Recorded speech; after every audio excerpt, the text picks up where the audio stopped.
Hi, my name is Autumn and I'm knitting left-handed, and today we're talking about tinking.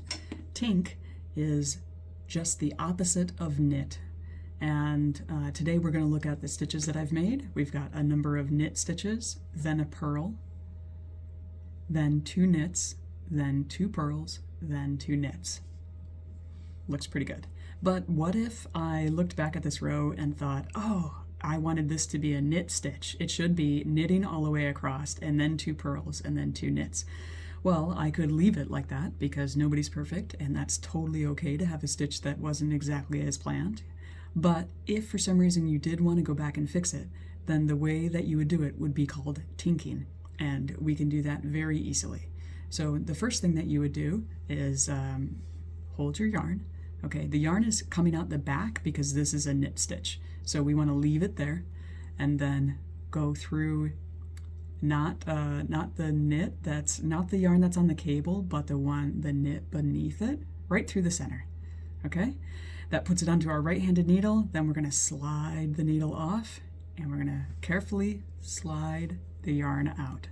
Okay, now we've got 1 extra stitch on the right-hand side, and we'll do the same thing again. The yarn's still in back because this is a knit stitch, so we're going to put the right-handed needle through the center of the stitch below, right? And then we slide off the needle, and then holding it, you take that yarn out. Okay, so now we've done 2 extra knit stitches. We've put them back on the right-hand side, but now we have purl stitches. So as you know, purl stitches, the yarn is in the front, so we're going to take the yarn and we're going to put it in the front where it should be. And now it's across the front, and now we can see this nice little stitch right here from the purl.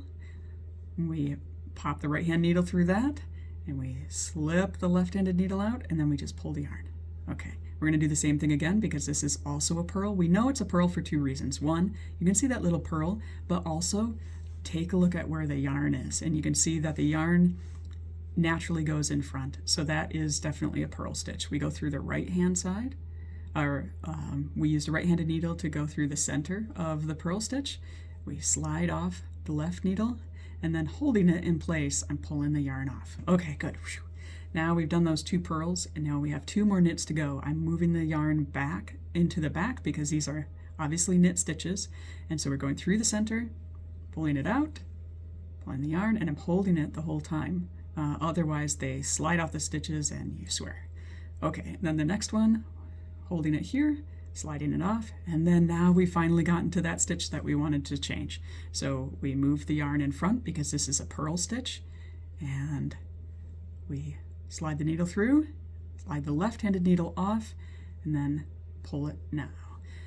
And since this is a knit stitch, the yarn should be in back. Okay, now we've gotten to right where we were before. If this was supposed to be a purl stitch, we could purl again, but it was supposed to be a knit, so we're just going to go back through and knit.